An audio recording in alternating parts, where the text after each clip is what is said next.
স্বাগত। আজ আমি তৈরি করলাম লোটে মাছের চচ্চড়ি। লোটে মাছটা নুন হলুদ দিয়ে লঙ্কা দিয়ে আর একটু ময়দা মাখিয়ে রেখে দিয়েছিলাম। তারপরে আমি চচ্চড়িটা রান্না করলাম কাঁঠাল বিচি, আলু আর কচুরলতি দিয়ে।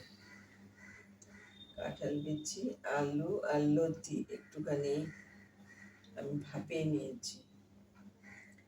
এইবার মাছটা ভেজে তুলেছি। তারপরে তেল দিয়ে কালো জিরা ফোড়ন দিলাম, পেঁয়াজ ফোড়ন দিলাম, দিয়ে পেঁয়াজটা ভাজা ভাজা করে তারপর নুন হলুদ লঙ্কা সব ছেড়ে দিলাম।